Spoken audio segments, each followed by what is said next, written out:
Hello everyone, আসসালামু আলাইকুম। সবাই কেমন আছেন? নিশ্চয়ই ভালো। আল্লাহর রহমতে আমি আমার ফ্যামিলি সবাই মোটামুটি ভালো আছি। তবে আমি একটু অসুস্থ। এটা আসলে সিজনাল অসুস্থতা। মানে এখন তো আসলে সবারই গলা ব্যথা, গলা বসে যাওয়া, জ্বর এটা হচ্ছে। তো আমারও সেরকমই একটা মানে অসুস্থতা। আবার আরেকটা অসুস্থতা আছে। যাই হোক, তারপরে সব মিলিয়ে আলহামদুলিল্লাহ ভালো আছি। তবে আপনারা তো অবশ্যই বুঝতে পারতেছেন আজকে আমি কি রেসিপি নিয়ে চলে এসেছি। সাথে বলি, ওটা নিয়ে একটু কথা বলি। তো আজকে আমি লাউয়ের যে খোসা, তো লাউয়ের খোসার আসলে আমরা ম্যাক্সিমাম দেখি যে লাউয়ের খোসার আমরা ভাজি খাই, কিন্তু ভর্তাটা আসলে তেমনভাবে খাওয়া হয় না। তো আজকে আমি লাউয়ের খোসা দিয়ে কিভাবে ভর্তা তৈরি করা যায় সেই রেসিপিটাই আপনাদের সাথে শেয়ার করব। চলুন দেখি। আমি হচ্ছে যে লাউয়ের খোসাগুলো ছিলে ভালো করে ধুয়ে এখানে হচ্ছে প্যানে বসিয়ে দিয়েছি চুলার মধ্যে। আর এখানে আমি দিয়ে দিচ্ছি হচ্ছে পানি দিয়ে দিয়েছি 1 কাপ পরিমাণ, কারণ লাউয়ের খোসাটা সেদ্ধ হতে একটু সময় লাগবে। আর এখানে আমি অ্যাড করে দিচ্ছি পরিমাণ মতো লবণ। দিয়ে আমি নাড়াচাড়া করে এটা ভালোভাবে সিদ্ধ করে নিলাম। আর সিদ্ধ করে আমি এটাকে হচ্ছে নামিয়ে নিলাম। আর এই পর্যায়ে আমি ভর্তাটা বানাতে আমার যা যা লাগছে, এখানে নিয়েছি শুকনো মরিচ, কাঁচা মরিচ আর রসুনের কোয়া কয়েক পিস, আর হচ্ছে একটা পেঁয়াজ আমি কুচি করে নিয়েছি মোটা করে। তো এগুলো আমি এখন ভালো করে ভেজে নেব। তো আমি এখন এখানে সরিষার তেল অ্যাড করে দিলাম। এই ভর্তাটা আমি সরিষার তেল দিয়ে করব, তাই আমি সরিষার তেল অ্যাড করে দিলাম। আমি সাধারণত পেঁয়াজ মরিচ ভাজার সময় কিন্তু সাদা তেল, মানে রেগুলার যে তেলটা আমরা ব্যবহার করি সেই তেলটা দিয়েই আমি ভাজি। তবে আজকে আমি হচ্ছে লাউয়ের পাতার, মানে লাউয়ের একটা যে স্মেল আছে সেই স্মেলটা যেন চলে যায়, যার জন্য আমি সরিষার তেলটাই ব্যবহার করছি। কারণ সরিষার তেল দিয়ে যখন আপনি ভাজবেন পেঁয়াজ রসুন বা কাঁচামরিচগুলো, তখন কিন্তু একটা অন্যরকম ফ্লেভার আসবে। আর এই ফ্লেভারটাই আসলে ভর্তাটাতে থাকবে। লাউয়ের যে খোসার ফ্লেভার, লাউয়ের খোসার যে একটা গন্ধ, সেটা কিন্তু চলে যাবে এই ফ্লেভারটার কারণে। যার জন্যই আমি এটা সরিষার তেল দিয়ে হচ্ছে যে ভেজে নিলাম।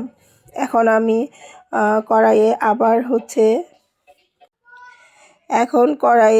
আবার আমি লাউয়ের খোসাগুলো যেগুলো সিদ্ধ করে রেখেছিলাম সেগুলো আমি তেলটাতে ভেজে নেব, একটু ভালোভাবেই ভাজবো। তো এটা ভাজার পরে তারপরে আমি হচ্ছে যে বাটাতে চলে যাব।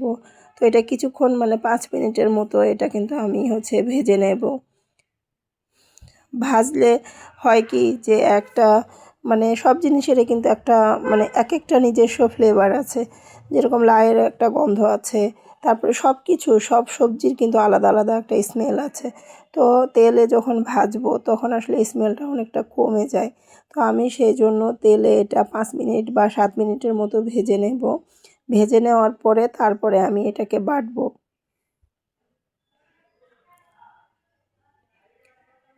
খোসাগুলো কিন্তু আমার সেদ্ধ করা, যার জন্য আমাকে সেদ্ধ করার জন্য অপেক্ষা করতে হবে না, জাস্ট একটু ভেজে নেব ততক্ষণ যতক্ষণ আমার মনে হবে যে স্মেলটা চলে গিয়েছে।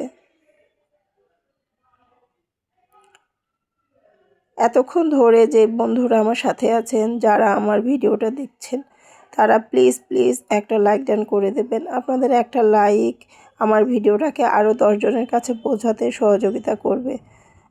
আর অবশ্যই ভিডিওটা না টেনে দেখার অনুরোধ রইল। আর একটা গঠনমূলক কমেন্ট লিখবেন, যে কমেন্টটা পড়ে আমি অনেক খুশি হব। আর যদি পারেন আমার ভিডিওটা আপনাদের কাছে এতটুকু ভালো লেগে থাকে, তাহলে অবশ্যই ফ্রেন্ড ফ্যামিলির মধ্যে ভিডিওটাকে শেয়ার করে দেবেন।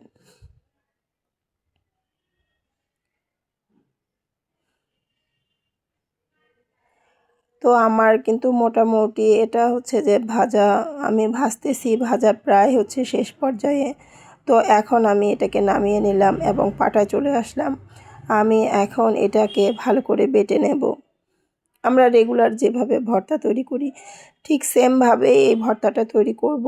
তবে আসলে আমরা লাউয়ের খোসা দিয়ে ভাজিটাই বেশি খাই, ভর্তাটা খুব কম খাওয়া হয়। যার জন্য হচ্ছে যে এটা একবার এরকম করে ট্রাই করে দেখবেন, ইনশাল্লাহ আপনাদের ভালোই লাগবে, খারাপ লাগবে না।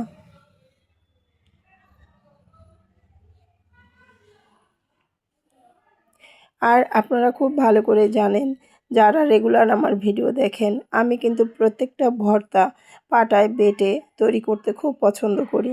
কারণ হচ্ছে যে গ্রাইন্ডার বলেন আর ব্লেন্ডার বলেন, যদি আপনারা দেন পাটায় বেটে ভর্তাটার হচ্ছে যে যেই স্বাদ, সেটা কখনোই গ্রাইন্ডার বা ব্লেন্ডারে ভর্তাটা যদি বানান তাহলে ওই স্বাদটা কখনোই আসবে না।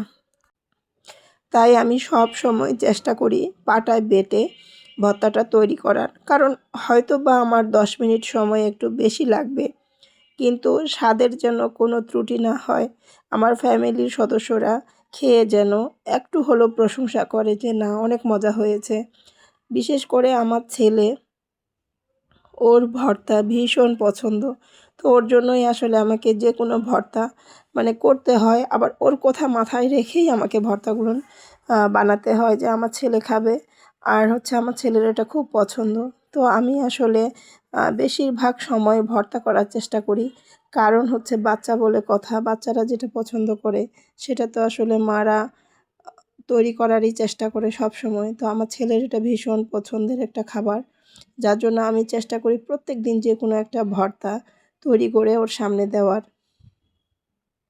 যে কোনো ভর্তা, যাই হোক, আমি ভর্তাটা আমার একদম পুরোপুরি আমি ফিনিশ করে দিয়ে পাটায় বেটে আমি হচ্ছে যে একটা প্লেটে করে তুলে নিলাম।